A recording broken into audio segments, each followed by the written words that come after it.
Bonjour et nouvelle chronique. Les nouvelles factions de la guerre des clones suite. Après m'être penché avec enthousiasme sur les séparatistes au travers des trois extensions initiales de cette faction que sont Serviteurs de la lutte, Chasseurs droïdes de classe Vulture et Infiltrateurs Sith, j'envisage aujourd'hui leurs adversaires, la République, aka République Galactique ou Ancienne République, mais FFG a visiblement fait le choix de la simplicité. Cet article portera sur deux extensions, Gardien de la République, le starter à 3 vaisseaux de la faction, et Aethersprite Delta 7, qui est la version séparée d'un des vaisseaux figurant dans Gardien de la République. Un peu ce qui se produit donc pour les séparatistes, mais avec une nuance de taille, c'est en effet cette fois le vaisseau qui ne se trouve qu'en un seul exemplaire dans le starter, qui a droit à son extension séparée, pour des raisons qui se tiennent très bien. Il demeure qu'un même vaisseau occupe une place non négligeable dans ces deux extensions, ce qui justifie d'en traiter ensemble dans une même chronique. Enfin, il me faut toucher deux mots d'un petit souci concernant cette faction en France. L'embrouille d'Asmodée, les stocks de la V1, manquent. Elle a eu pour effet de, disons, différer la sortie de la troisième extension initiale de la faction républicaine, à savoir l'Arc 170, qui veut jouer République avec le matériel français. Aujourd'hui se retrouve donc restreint à 2 vaisseaux seulement. Mais c'est d'autant plus fâcheux que l'Arc 170 a sa fonction très particulière dans la faction, avec notamment ce détail que c'est pour l'heure le seul appareil de la République en mesure d'emporter un équipage, et par exemple, à tout hasard, le chancelier Palpatine ou Dark Sidious. Il est donc à craindre que la République soit désavantagée pour l'heure par rapport aux autres factions. Bon, Asmodée semble avoir promis que l'Arc 170, ou à ce compte-là le A-Winger Z2 de la Résistance, toujours dans les limbes, sortirait vers quelque chose comme le mois de juin. Espérons tant qu'à faire que ce genre de grosse boulette ne se reproduira pas. Quoi qu'il en soit, à ce jour, nous n'avons donc que 2 vaisseaux à envisager dans cet article. Le chasseur Torrent V19, soit le châssis de base de la faction, pas très performant mais pas cher, et surtout Lasersprite Delta 7, petit vaisseau très versatile, rapide et agile, avec une palanquée de puissants Jedi aux commandes. Commençons comme d'hab par les figurines, et avec une petite crainte au ventre. Comme je vous en avais fait part récemment, je n'ai pas été totalement convaincu par la peinture du Belbelab dans Serviteur de la lutte, et du chasseur droïde de classe Vulture dans son extension séparée, même si pas au point du rejet, heureusement. Par contre, l'infiltrateur Sith, je maintiens, c'était pas un super boulot. Ici, globalement, je crois qu'on s'en sort mieux, en tout cas pour ce qui est de Gardien de la République, parce que je suis davantage réservé pour l'extension Aethersprite Delta 7. Les 2 chasseurs Torrent V19 me plaisent bien. Des petits socles des nouvelles factions de la Vague 3, ce sont les seuls à ne pas donner l'impression de tout petit machin, je trouve, parce qu'à ce compte-là, le chasseur Jedi joue dans la même catégorie que les Vulture et Belbelab. En fait, ils sont même relativement massifs, avec des ailerons conséquents qui dépassent sur les côtés, un peu à la manière du Starwing de classe Alpha de l'Empire Galactique.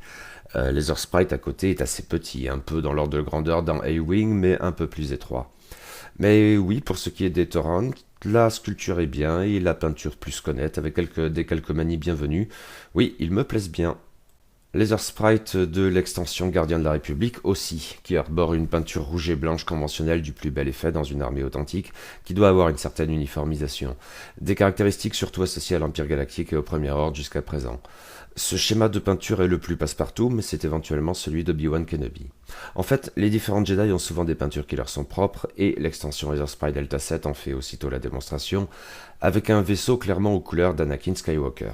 Problème, je suis cette fois beaucoup moins convaincu, les aplats de bandes jaunes sur un support gris manquent de précision et l'ensemble n'a pas des masses de gueule, je trouve.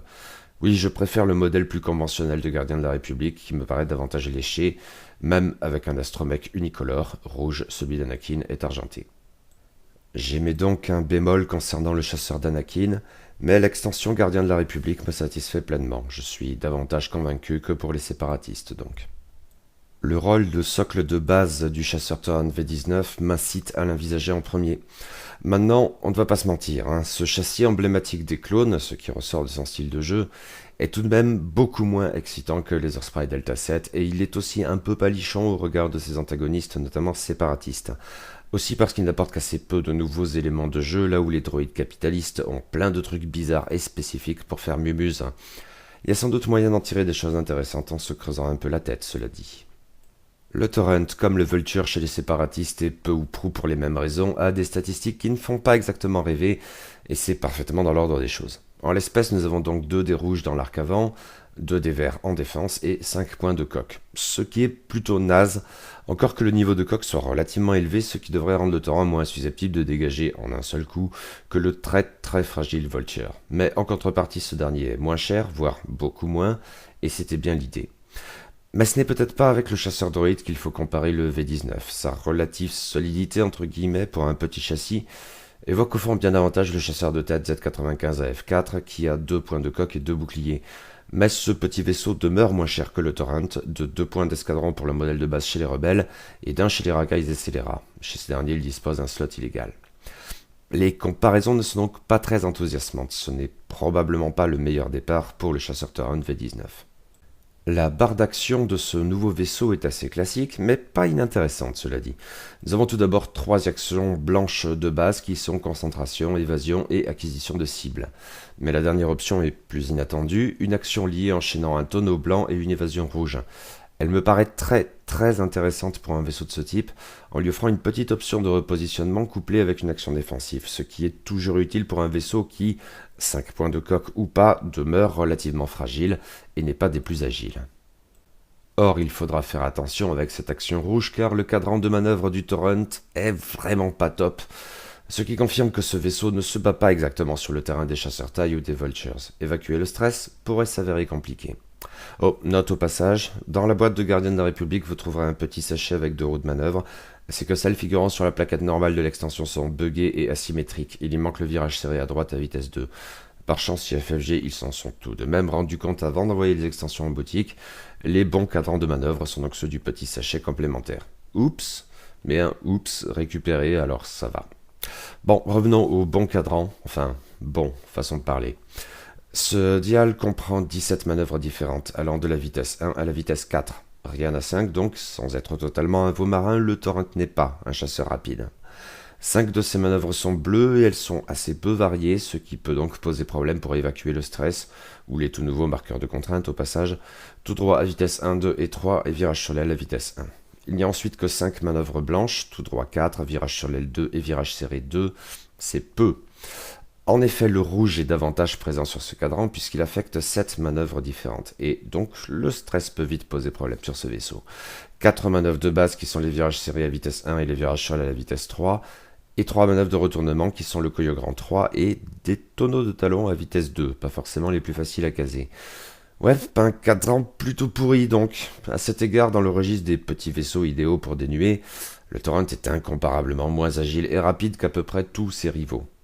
Mais son atout réside dans ses 5 points de coque, clairement. Bon, à voir si ça sera suffisant. Voici pour les éléments fixes du chasseur Torrent V19, qui est par ailleurs dépourvu de capacité générique. Reste à envisager les éléments susceptibles d'ajustement périodique, à savoir les coûts et les emplacements d'amélioration. Pour ce qui est des coûts, on est là encore dans un terrain cohérent mais pas hyper excitant. Avec un seuil à 25 points d'escadron, le Torrent est plus cher, de 5 points tout de même, que le drone de la Fédération du Commerce, mais aussi de 2 points que le pilote de l'Académie à bord de son chasseur taille Allen, ou le pilote de l'escadron bandit sur le 795 Rebelle. Et si je ne suis pas bien certain des capacités de ce dernier, il ne fait par contre aucun doute que le Vulture et le taille de base me parlent bien davantage que le V19, dont le seul véritable atout réside dans ses 5 points de coque. Après cela, le générique suivant coûte déjà 29 points d'escadron, soit 4 de plus, puis on progresse de 31 à 38 points pour les pilotes nommés, dont les capacités, comme on le verra très vite, ne sont pas toujours hyper enthousiasmantes. Quant aux valeurs d'initiative pour ces coups, elles s'échelonnent de 2 à 3 pour les génériques et de 2 à 5 pour les nommés, mais il n'y a qu'un seul pilote à initiative 4 et à initiative 5. Tout ça n'est vraiment pas fameux en ce qui me concerne du moins. Et les emplacements d'amélioration ne bouleversent pas ce ressenti. Tous les Torrents disposent d'un emplacement de modification, la console synchronisée sera probablement un bon choix, j'y reviendrai, et d'un emplacement de missile qui peut se montrer pertinent dans une optique disons Alpha Strike, même si je n'en suis pas totalement convaincu parce que c'est tout de même assez coûteux. Et les Claudes n'ont pas de ces trucs bizarres tels que les obus énergétiques des séparatistes. Ensuite, 4 de ces 7 pilotes bénéficient d'un slot de talent, un générique et 3 nommés, ce qui laisse 2 pilotes nommés sans talent. Et seul le premier peut prendre le talent adjectif spécifique dévoué, j'y reviendrai. Globalement, du classique, pas grand chose à en dire de plus pour l'heure. Ouais, pas top tout ça quand même. Les pilotes du chasseur Toran V19 hélas ne contribuent pas forcément à améliorer le tableau, notamment du fait de capacités spéciales pas toujours très bandantes. Il y a quelques exceptions je suppose, et sans doute un certain nombre de trucs à expérimenter. Nous avons donc 7 pilotes différents en tout, 2 génériques et 5 nommés. Commençons comme d'hab par les génériques. Le premier avec une initiative de 2 est donc le soldat de l'escadron Or, 25 points d'escadron. Comme on l'a vu, après lui, les prix grimpent plus vite et pour des avantages pas toujours déterminants. Le soldat de l'escadron Or paraît donc être le vaisseau de choix pour une liste façon nuée. Second générique avec une initiative de 3, le protecteur de l'escadron bleu, 29 points d'escadron. Les 4 points d'écart entre celui-ci et le précédent ne tiennent probablement pas tant à l'initiative supérieure, à ce stade il n'est pas dit que cela change grand-chose, qu'au fait que le protecteur dispose d'un emplacement de talent. D'ailleurs, son nom même laisse entendre qu'il est tout désigné pour bénéficier du talent spécifique à la faction du nom de dévoué, mais j'y reviendrai plus tard. Contentons-nous juste de noter pour l'heure que ce générique a tout à fait sa place dans une liste républicaine, et ce n'est pas toujours le cas avec les pilotes génériques d'initiative supérieure. Même s'il faudra sans doute peser l'impact de cette dépense de 4 points supplémentaires, car ça n'est pas rien. Mais nous passons maintenant au pilote nommé. Le premier, initiative 2, pas de slot de talent, s'appelle Tucker, 31 points d'escadron. Après qu'un vaisseau allié à portée 1 à 2 a effectué une attaque contre un vaisseau qui se trouve dans l'arc de tir principal de Tucker, alors ce dernier peut effectuer une action de concentration. La propension des Torrents à voler en formation ainsi que l'initiative base de Tucker laisse entendre que cette capacité pourrait se déclencher assez régulièrement, donc le stress n'est pas de la partie. Ça me paraît plutôt honnête. Après quoi, nous avons 2 pilotes à initiative 3, mais dont un seul bénéficie d'un emplacement de talent. Commençons par celui qui en est dépourvu, c'est-à-dire Swoop, 32 points d'escadron. Après qu'un vaisseau allié petit ou moyen, il n'y en a de toute façon pas de gros pour l'heure, a entièrement effectué une manœuvre à vitesse 3 ou 4, s'il est à portée 0,1 de Swoop, alors il peut effectuer une action d'accélération rouge, en notant que ni le Torrent ni l'Arc 170 ne disposent normalement de l'action d'accélération. C'est une capacité assez bizarre, tordue même en ce qui me concerne, et qui demande beaucoup trop de conditions pour se réaliser, outre qu'elle implique de voler très vite, sans pour autant bumper, sachant que Swoop doit déjà être en place pour que cela fonctionne et que le boost obtenu renforce encore cette dimension agressive, au point où la collision me paraît encore plus difficile à éviter. En outre, tout cela implique probablement de rompre la formation, la valeur ajoutée est minime pour les vaisseaux des copains clones et inexistante pour Swoop lui-même, et il y a du stress à la clé. Autant dire que je n'y crois pas 2 secondes. Je suppose qu'un excellent joueur pourrait en retirer quelque chose, mais je ne suis certainement pas cet excellent joueur. Cette carte a toutes les chances de rester à jamais dans mon portfolio. Le comparse de Swoop à l'initiative 3, mais qui dispose quant à lui d'un emplacement de talent, comme tous les autres après lui, se montre beaucoup plus intéressant et il s'agit d'Axe, 33 points d'escadron. Après avoir défendu ou effectué une attaque, Axe peut choisir un vaisseau allié à portée 1 à 2 qui est situé dans un de ses arcs latéraux. Une des rares nouvelles mécaniques de jeu de la faction républicaine est plutôt intéressante pour le coup, même si pas aussi excitante que les divers trucs chelous des séparatistes. Dans ce cas, il transfère un de ses marqueurs verts à ce vaisseau. Et c'est très intéressant, outre que c'est très clone, même si ironiquement cela rappelle aussi les aptitudes des droïdes séparatistes liés au calcul. Faire naviguer les marqueurs peut toujours constituer un atout dans la chasse au gaspille. Attention toutefois, l'initiative relativement basse d'Axe doit être prise en compte. Il faut soit faire en sorte qu'ils défendent assez vite dans la phase d'engagement, soit s'assurer d'avoir, mettons, d'autres torrents à basse initiative dans les environs pour pouvoir leur transférer le marqueur. Des conditions à prendre en compte, oui, mais Axe demeure un pilote plutôt intéressant. À vrai dire, c'est peut-être celui qui m'emballe le plus parmi tous les clones aux commandes de chasseur Torrent V19. Au suivant, initiative 4, nous avons Kickback, 36 points d'escadron. Après avoir effectué un tonneau, il peut effectuer une action d'acquisition de cible rouge, ce qui revient, je suppose, à lui fournir une action liée alternative à celle de tous les autres pilotes, qui associe au tonneau une évasion rouge. Ouais, ça peut être correct, surtout s'il y a des missiles en jeu et ou si l'on fait usage de la console synchronisée. Je ne suis pas plus emballé que ça. La valeur ajoutée me paraît relativement minime. Bon, ça n'est pas inintéressant et c'est éventuellement à creuser. Dernier pilote du chasseur Torrent V19 et le seul à initiative 5, Oddball, 38 points d'escadron. Oddball comme Kickback joue sur les acquisitions de cibles. Dès lors ce qui vient d'être dit demeure applicable, c'est sans doute surtout pertinent s'il dispose de missiles et ou d'une console synchronisée. Mais cette capacité fonctionne différemment. Après avoir entièrement effectué une manœuvre rouge, un retournement par exemple, ou une action rouge, Oddball, s'il y a un vaisseau ennemi dans son bullseye, peut verrouiller le dit vaisseau. Il y a là encore pas mal de conditions, et celle du bullseye peut paraître particulièrement contraignante, mais à tout prendre à vue de nez, Oddball me convainc peut-être davantage que Kickback. C'est franchement à débattre, mais il est clair que dans un monde magique où tout fonctionne à merveille, cette capacité spécifique en faire Oddball une économie d'action assez nouée sur un vaisseau de ce type. Et d'autant plus si on dispose d'un moyen de le stresser à volonté, chef d'escouade par exemple. Un talent qui est devenu très onéreux, certes. Faut voir. À noter, Oddball est également un pilote du chasseur Arc 170 de la République avec exactement la même capacité spéciale. Il faut alors se demander, le cas échéant, sur quelle plateforme il se montre le plus pertinent. Et je ne vais pas trancher la question. Il ne fait guère de doute à mes yeux que l'Arc est un vaisseau bien plus intéressant que le Torrent, mais au-delà... Ouais, pas très convaincu, hein.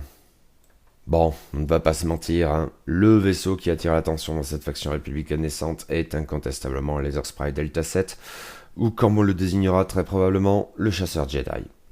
C'est un vaisseau très versatile, d'autant qu'une configuration permet d'en altérer drastiquement les statistiques et la fonction, et qui présente comme particularité essentielle d'avoir uniquement des pilotes utilisateurs de la Force, la plupart nommés, mais aussi des génériques. Pour l'heure, seul le TIE Advanced V1 de l'Empire Galactique disposait d'utilisateurs de la Force générique avec les Inquisiteurs, mais le résultat n'était sans doute pas très probant, encore que les Inquisiteurs me paraissaient davantage valoir le coup que le Grand Inquisiteur, mais bon...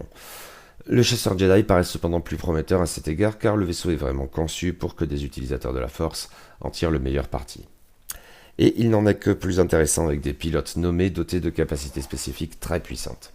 Or, Laser Sprite Delta 7 est donc disponible dans les deux extensions chroniquées dans cet article, ce qui justifie, j'imagine, qu'il y ait dans les deux extensions, outre le même pilote générique, des pilotes nommés quant à eux tous différents, et en nombre, ce châssis bénéficie d'emblée d'un pilote générique et de 8 pilotes nommés.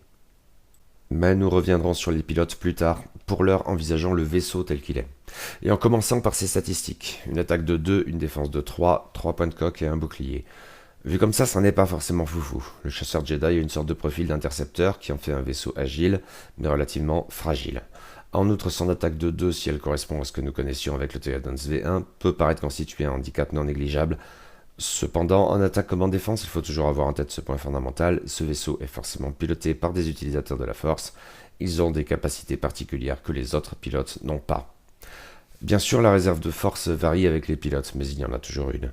Nous avons 2 pilotes dotés d'un marqueur de force, le Chevalier Jedi générique et Barry Sophie, 4 pilotes qui en ont 2, Ahsoka Tano, Luminara Unduli, Plo Koon et Sai Satine, et enfin 3 qui ont une réserve de 3 marqueurs de force, Anakin Skywalker, Mace Windu et Obi-Wan Kenobi.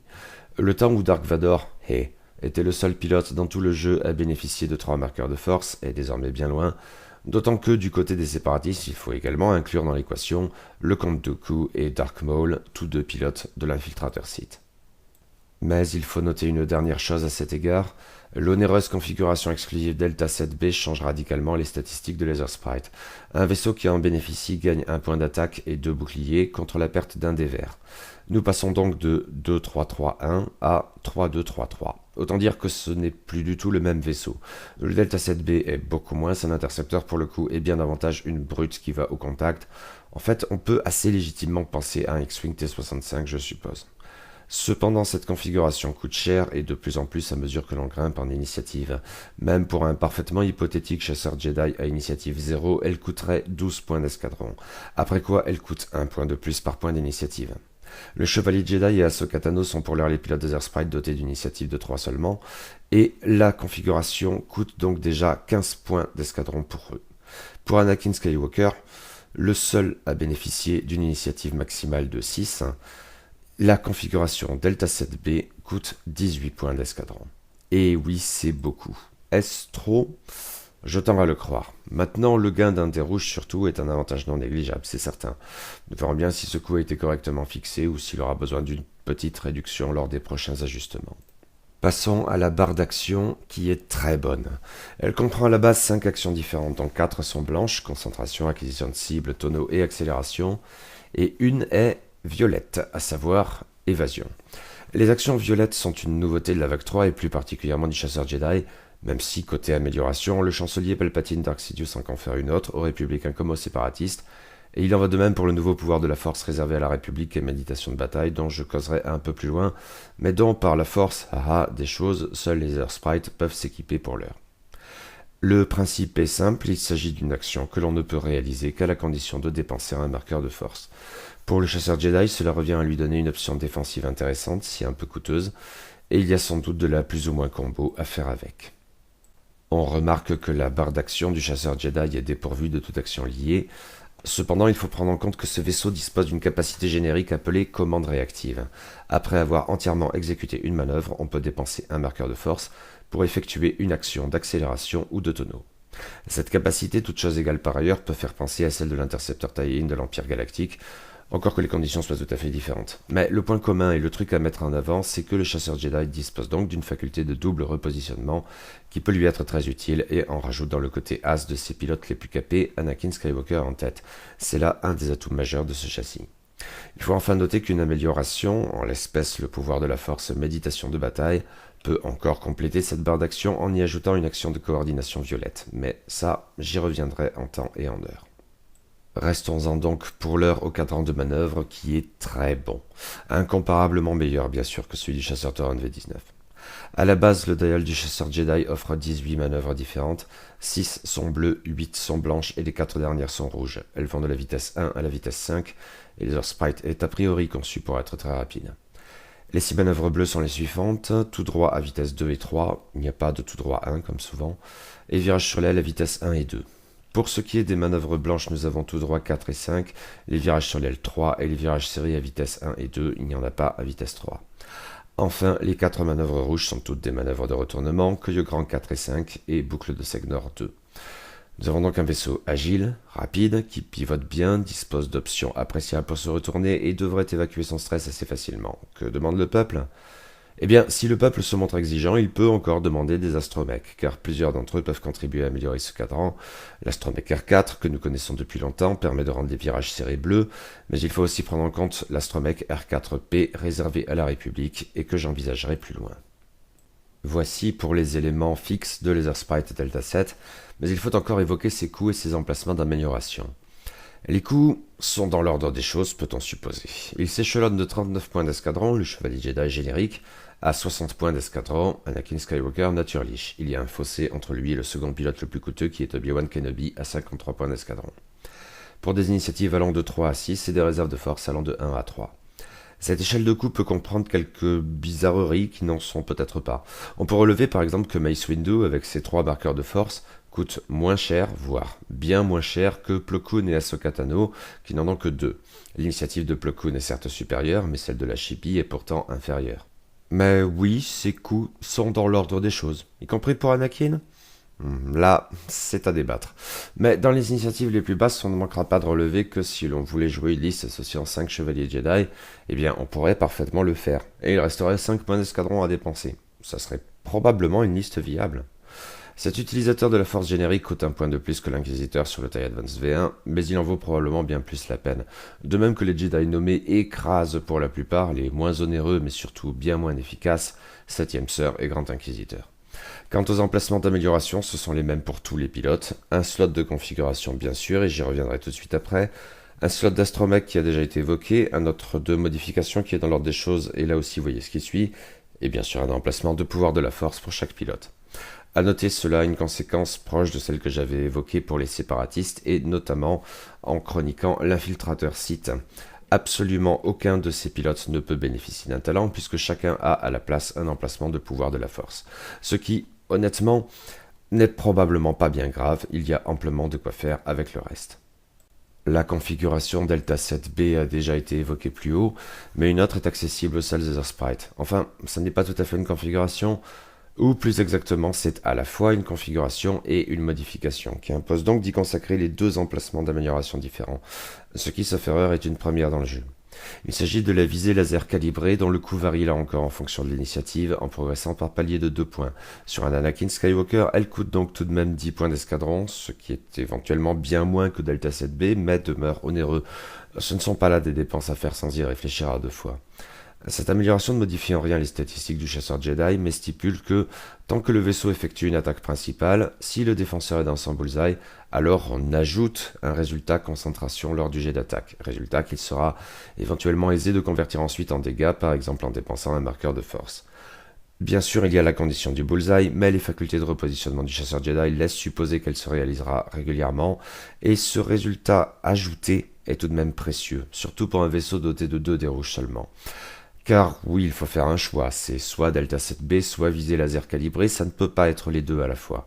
Mais cette dernière option, moins coûteuse si elle demeure assez chère, pourrait bien s'avérer plus intéressante en définitive. Quoi qu'il en soit, avec ou sans, Laser Spy Delta 7 est bien un excellent vaisseau, et il l'est sans doute encore davantage quand on se penche sur ses nombreux pilotes. Nombreux, oui.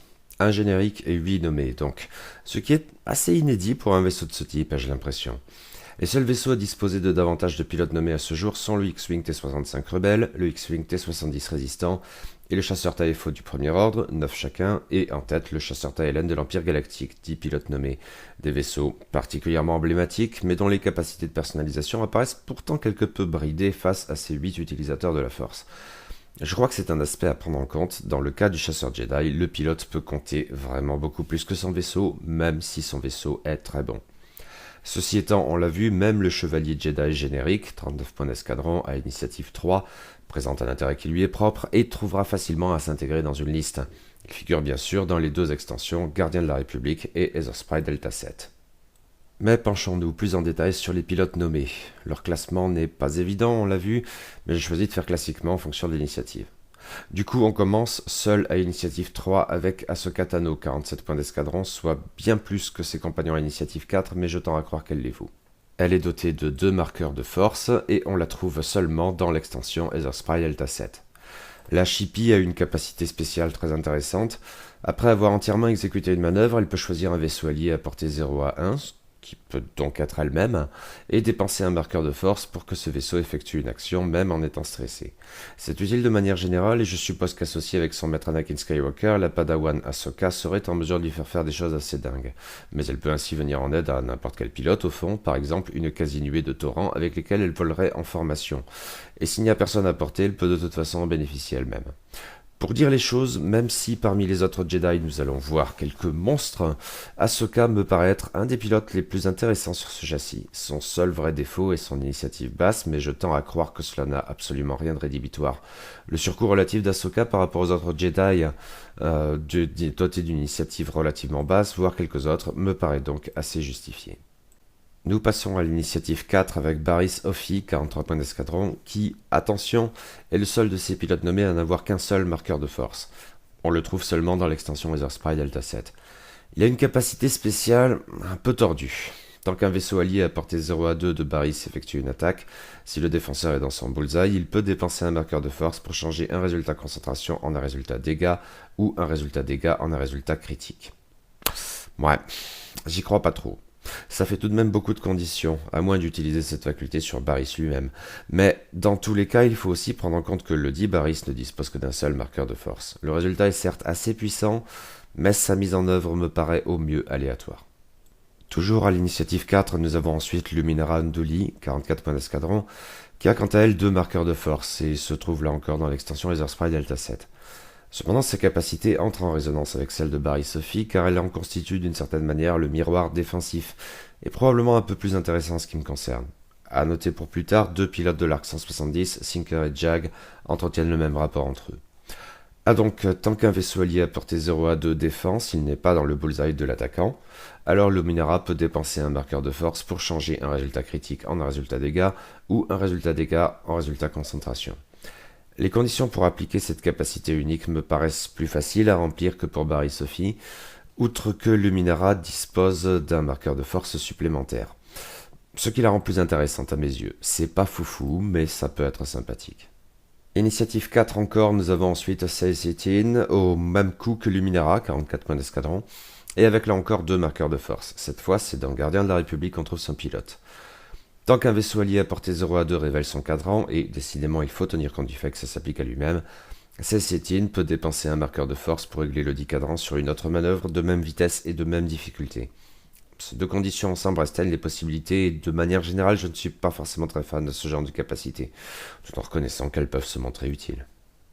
Mais les choses deviennent de suite plus sérieuses avec le pilote suivant, dans Gardien de la République à nouveau, qui, s'il est toujours à initiative 4, bénéficie cependant d'une réserve de 3 marqueurs de force qu'il associe aux as de ce châssis, et il s'agit de Mace Windu Motherfucker, 46 points d'escadron.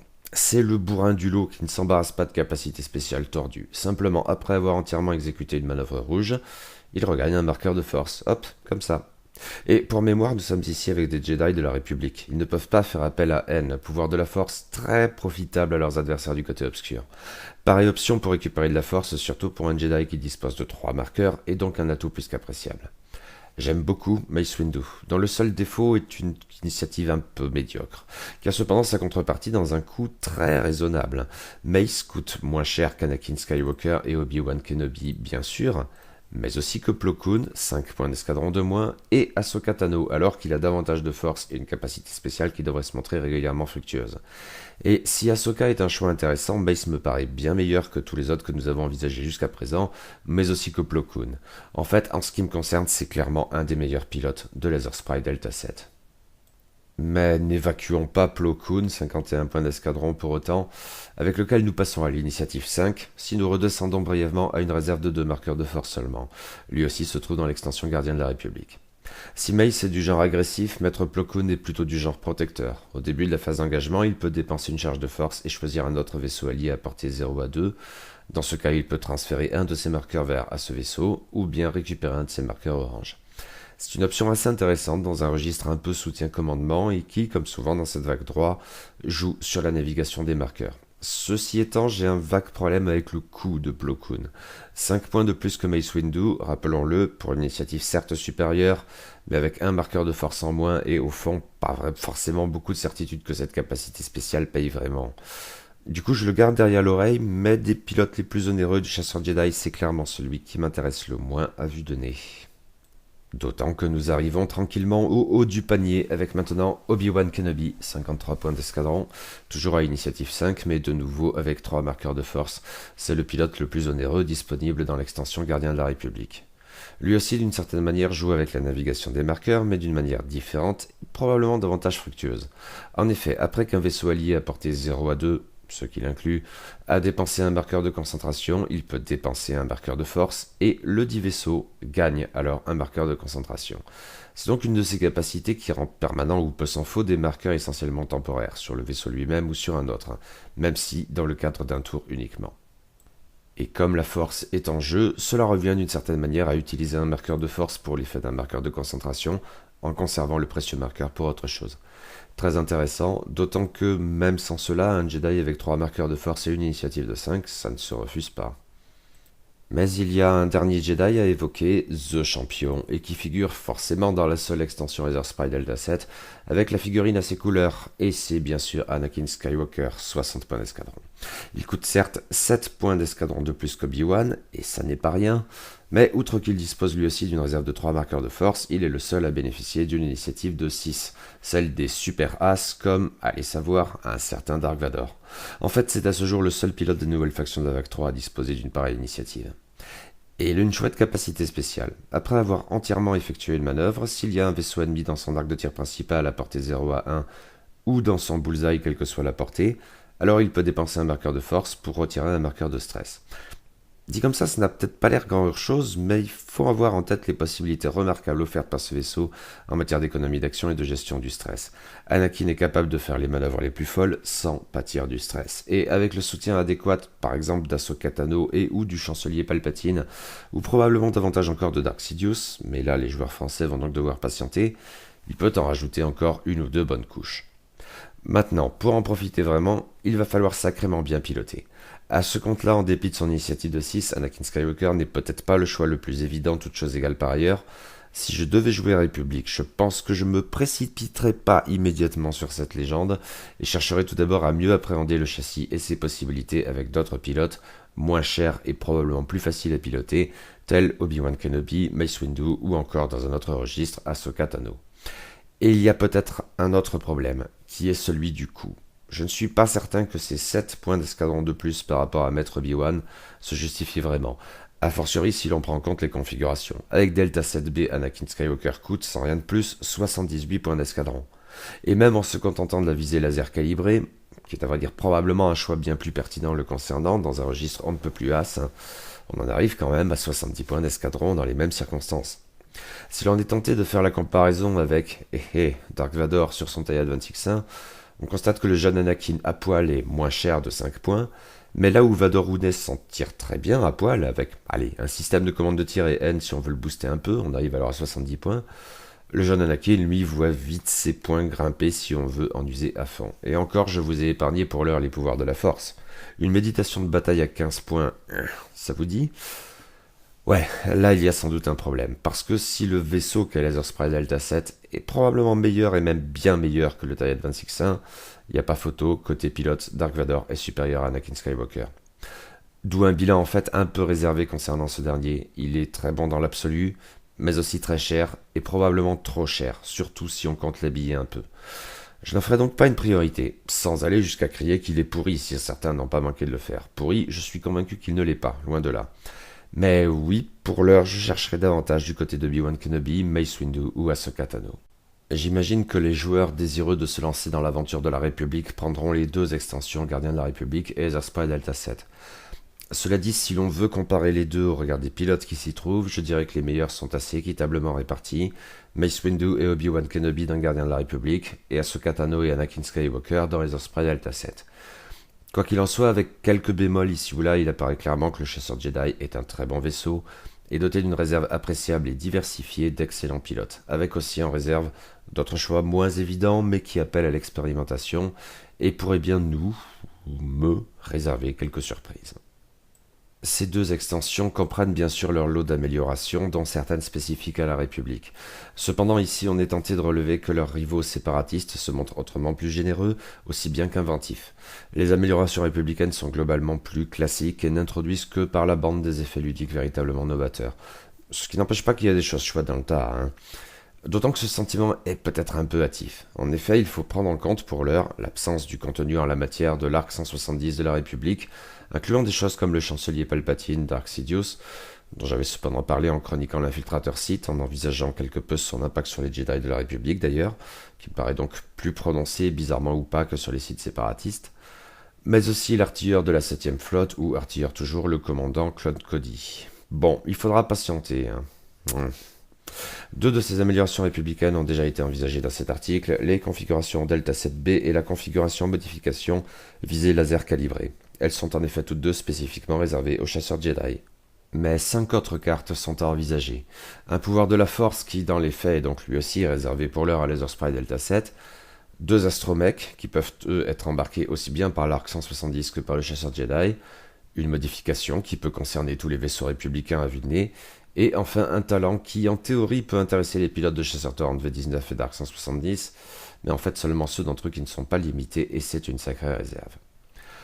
Commençons par le pouvoir de la force spécifique à la faction de la République, une première, qui s'appelle Méditation de bataille, et dont on trouve un exemplaire dans les deux extensions, Gardien de la République et Laser Sprite Delta 7. Le coût de cette amélioration est variable, qui dépend là encore de l'initiative, et ça grimpe vite, chaque nouveau palier représentant 2 points d'escadron supplémentaires. Les Jedi ayant au minimum une initiative de 3, cette carte coûte pour eux au moins 9 points d'escadron. Et quand on en arrive au sommet, c'est-à-dire à Anakin Skywalker, eh bien, paf, 15 points d'escadron dans les dents. Et c'est beaucoup, probablement trop là encore. Cela dit, je préfère ne pas trop m'avancer sur ce terrain, car je ne vois sans doute pas très bien comment cette amélioration fonctionne, ce qu'elle peut produire de vraiment utile. J'ai vu ça et là sur le web des joueurs très enthousiastes pour la méditation de bataille, et je ne comprends pas vraiment pourquoi. Je me sens vraiment pas de dépenser autant pour ça. Un truc m'échappe, clairement. N'hésitez pas, comme d'hab, à éclairer ma lanterne si jamais. Ah donc, ce que j'en vois tout de suite là maintenant et qui est probablement lacunaire. La carte confère au vaisseau qui s'en équipe une action de coordination violette. Cependant, cette action est, limitée si j'ose dire, en ce que seuls des vaisseaux non limités peuvent être coordonnés de la sorte, by tous les Jedi nommés, mais aussi les pilotes nommés de Torrent ou d'Arc 170.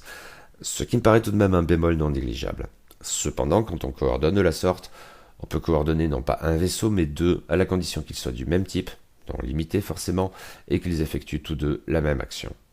Ce qui me fait un peu penser au général Hux dans la faction du Premier Ordre, déjà pas le gazier le plus facile à jouer au mieux. Et je ne sais pas, ça fait quand même beaucoup de contraintes, même dans un jeu de nuée où, mettons, un Jedi nommé jouerait ainsi un rôle de soutien-commandement pour une nuée de Jedi et ou de Torrent générique. Dans ce contexte, ça peut être sympa, mais ça coûte tout de même un bras, sinon deux. D'autant que mon enthousiasme initial pour Hux a été somme toute rapidement refroidi.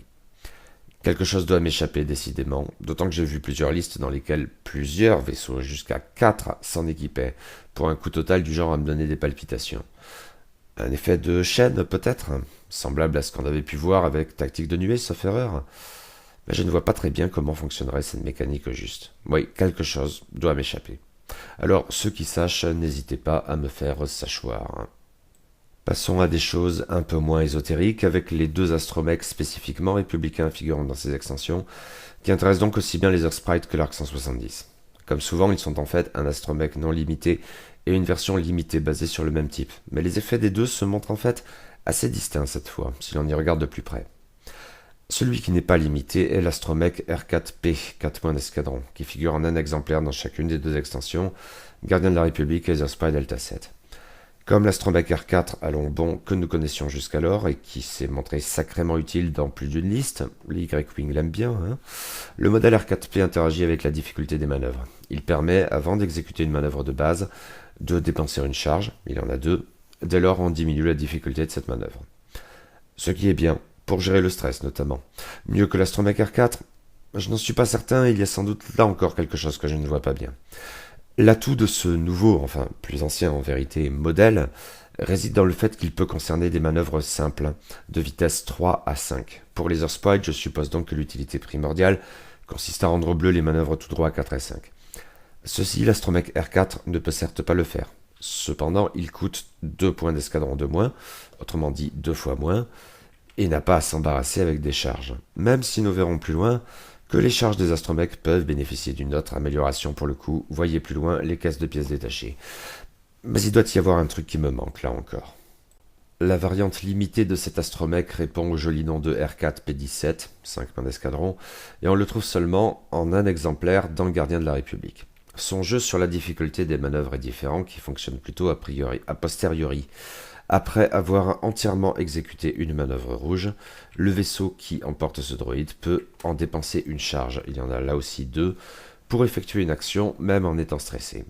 Pour le coup, c'est une autre approche qu'avec les astromechs R4 et R4P, et qui me paraît à vue de nez plus pertinente pour les chasseurs Jedi, car leur cadran pour les manœuvres de base n'a pas forcément tant besoin que ça d'être amélioré, tandis que cette capacité leur permet de gérer au mieux leur retournement. Un choix qui pourrait donc s'avérer intéressant, oui, par exemple sur quelqu'un comme Mace Windu qui a envie de faire des manœuvres rouges. On passe à toute autre chose avec la modification console synchronisée 2 points d'escadron qui, à vue de nez, intéressera surtout les clones. Les Jedi aussi peuvent s'en équiper, mais dans ce cas ils doivent donc se passer de la visée laser calibrée. Un choix qui en vaudrait bien un autre, j'imagine. Le seul prérequis en dehors de la faction réside dans le fait de disposer de l'action d'acquisition de cible, mais les 3 vaisseaux républicains existants à ce jour l'ont bel et bien. Et à vue de nez, c'est un truc à jouer en masse de toute façon, ce que le coût très bas autorise sans problème. On peut donc s'étonner de ce que cette carte ne figure que dans l'extension Gardien de la République et pas dans les Earthsprite Delta 7, même si en 3 exemplaires.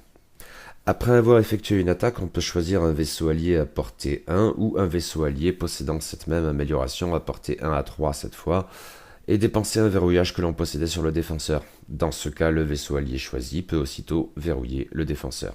A priori, ça n'est pas considéré comme une action. On transfère donc cette fois des acquisitions de cibles, et ça me paraît très intéressant avec toute une masse de vaisseaux équipés de cette modification. Chasse gaspille là encore, on les a là où on en a vraiment besoin, c'est-à-dire probablement sur les vaisseaux qui veulent balancer du missile. J'aime bien, ça devrait permettre de mettre en œuvre des tactiques assez gratifiantes. Reste une dernière amélioration spécifique à envisager, le talent adjectif de la faction, à savoir dévoué, 3 points d'escadron, qui est à la fois une carte très intéressante et un peu déconcertante. On retrouve déjà quelque chose dont j'avais causé en chroniquant les extensions séparatistes et leur talent perfide.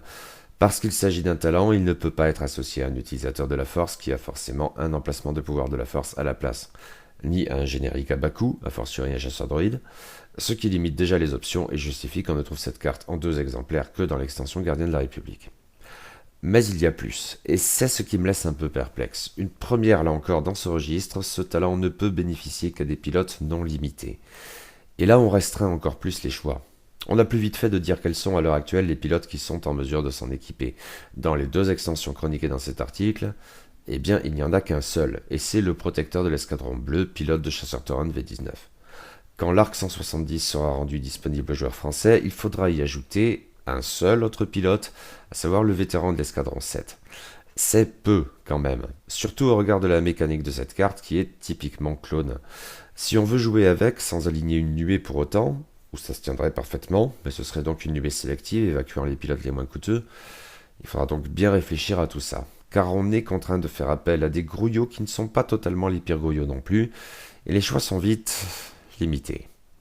Quoi qu'il en soit, nous avons, après le pilote de Torrent Axe, qui ne peut donc pas s'équiper de ce talent, une nouvelle utilisation des arcs latéraux. Tant qu'un autre vaisseau situé dans un arc latéral à portée 0 à 2 défend, s'il est limité ou s'il possède lui aussi l'amélioration dévouée, et à condition que l'on ne soit pas contraint, j'y reviendrai, alors on peut gagner un marqueur de contrainte pour que le défenseur relance un de ses résultats vierges. C'est une mécanique intéressante, sans être non plus folle. Pour 3 points d'escadron, ça vaut vraiment le coup, et je peux comprendre dès lors qu'on ait voulu empêcher des listes entières de pilotes relativement, voire carrément balèzes de s'en équiper. Mais cela va avoir des impacts bizarres sur la conception de liste, des effets qui pourraient s'avérer inattendus et intéressants, cela dit, en incitant à la créativité. On verra bien. Outre ces améliorations spécifiques à la faction de la République, ces deux extensions comprennent bien sûr également des améliorations génériques.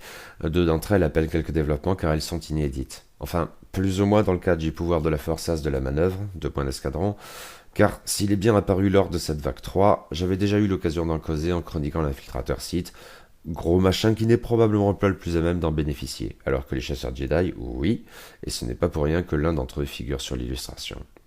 Et on en trouve donc un exemplaire aussi bien dans Gardien de la République que dans les Osprey Delta 7.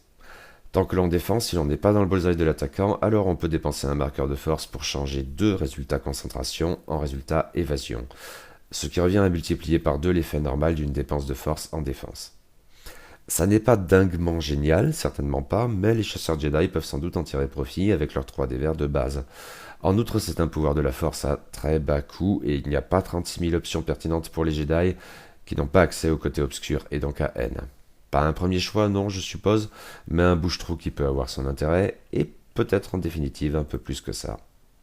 L'autre amélioration générique inédite est une modification du nom de caisse de pièces détachées, 4 points d'escadron, ce qui n'est peut-être pas le meilleur des noms. Elle figure en un exemplaire seulement dans l'extension Gardien de la République, qui est donc pour l'heure le seul moyen de se la procurer, alors qu'elle aurait pu être pertinente dans Aetherspray Delta 7 également. C'est une carte assez étonnante, une sorte de version petit modèle du largage de cargaison illégal, mais avec des petits trucs en plus. Déjà, commençons par les prérequis. Cette carte nécessite non seulement de disposer d'un emplacement d'astromech, mais encore de l'avoir équipé. Et vous avez tout intérêt à ce que ce soit un astromech fonctionnant avec des charges, même si ça n'est pas exigé. En effet, cette modification, qui comprend elle-même une unique charge, permet de faire 2 actions différentes. La première consiste à dépenser l'unique charge de cette carte pour en récupérer une sur l'astromech équipé. Ouais. Avec par exemple R4P17 entre autres, n'oubliez pas que cette carte n'est pas réservée à la République, les rebelles comme les racailles ou les résistants peuvent trouver à en profiter avec des astromechs limités ou non que nous connaissions jusqu'à présent. Mais avec par exemple donc R4P17, cela peut se justifier, mais 4 points d'escadron pour ça, pas vraiment. C'est qu'il faut prendre en compte la deuxième action autorisée par cette carte. On peut dépenser son unique charge alternativement pour larguer un gabarit de pièces détachées, soit un ersatz en plus petit de cargaison égarée, qui, de même que son modèle illégal, est en fait un nuage de débris. Ce gabarit est tout de même bien pitchoun et je ne suis pas certain qu'il constitue vraiment un obstacle embarrassant pour vos adversaires. Même si j'imagine qu'on pourra en tirer parti avec, disons, tir à bail et une tourelle, Y-Wing, ou un arc de tir arrière, arc 170. Le véritable atout de cette action est probablement ailleurs, car quand un vaisseau largue les pièces détachées, il rompt en même temps tous les verrouillages qu'il affectait. C'est comme ça qu'elles sont utilisées dans les films, sauf erreur, et c'est une option pas inintéressante. Maintenant, là comme ça, je ne suis pas hypé. 4 points d'escadron pour ça, ça me paraît tout de même un peu trop cher. Mais n'hésitez pas à me démontrer que je me plante, comme d'hab. Les autres améliorations génériques disponibles dans ces extensions, bon, en fait, essentiellement dans le Gardien de la République, n'appellent pas autant de commentaires car nous les connaissons déjà. Singularisons tout de même, comme je l'avais fait en chroniquant les serviteurs de la lutte, que 3 de ces cartes sont tout à fait bienvenues dans ces packs, car elles étaient jusqu'alors parfois difficiles à se procurer. En l'espèce, nous avons 2 exemplaires de la modification post-combustion, un exemplaire du pouvoir de la force tir prophétique, et enfin 2 exemplaires du talent maîtrise de soi. Le reste est plus classique. Côté astromech, nous avons un astromech R4 et un astromech R5 dans le Gardien de la République, mais aussi un astromech R3 dans Aetherspray Delta 7. Nous avons aussi une palanquée de missiles pour équiper les Torrents dans Gardiens de la République, 2 missiles à concussion, 2 missiles à tête chercheuse, 2 missiles groupés et enfin 2 roquettes à protons. Pour ce qui est des modifications, nous avons dans Gardiens de la République un exemplaire d'élève statique de 10 charges, un autre de déflecteur électronique, 2 de munitions à sûreté intégrées et 2 de systèmes d'occultation. Enfin, toujours dans le même pack, forcément, nous avons tout un ensemble de talents pour les pilotes de V19 les plus capés. 2 fois adresse au tir, as de l'espace, feinte, intimidation, salve de saturation, tactique de nuée, tir habile et tireur hors pair, et en un seul exemplaire, car de toute façon limité, loup solitaire. Enfin, et là je copie-colle plus ou moins ce qui figurait dans ma chronique de serviteur de la lutte, si je ne vais pas vous faire tout le détail des marqueurs et tout ça, il faut relever que la vague 3 introduit dans le jeu 2 nouvelles mécaniques générales, pas forcément liées aux vaisseaux figurant dans l'extension, mais qui pourront affecter toutes les parties de manière générale. Tout d'abord, de nouveaux obstacles font leur apparition dans le jeu, les nuages de gaz. La boîte de Gardiens de la République en contient 3 et ce sont exactement les mêmes que dans Serviteur de la lutte. Ils pourront utilement remplacer des astéroïdes ou des nuages de débris. Ils sont en effet très différents de ces derniers.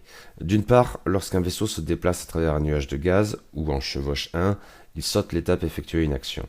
Ensuite, lorsqu'un nuage de gaz gêne une attaque, le défenseur lance encore un dé de défense supplémentaire et peut changer jusqu'à un résultat vierge en un résultat évasion. Les As, tout spécialement, vont adorer et c'est vraiment une option bienvenue dans la perspective selon laquelle X-Wing est avant tout un jeu de positionnement. Et une dernière nouvelle mécanique enfin avec des nouveaux marqueurs carrés, rouges, appelés marqueurs de contrainte. Il y en a 3 dans Gardiens de la République. Il suffit d'un de ces marqueurs pour contraindre un vaisseau, quelle que soit sa taille. Lorsqu'un vaisseau contraint défend, il lance un dé de défense en moins. Puis, après qu'il a défendu ou exécuté une manœuvre bleue, il perd un marqueur de contrainte. Intéressant ça. J'aime bien cette idée que le marqueur disparaisse après une attaque, ça me paraît équilibré. Oh, et tant que j'y suis, FFG a répondu à la question que je me posais en chroniquant Serviteur de la lutte.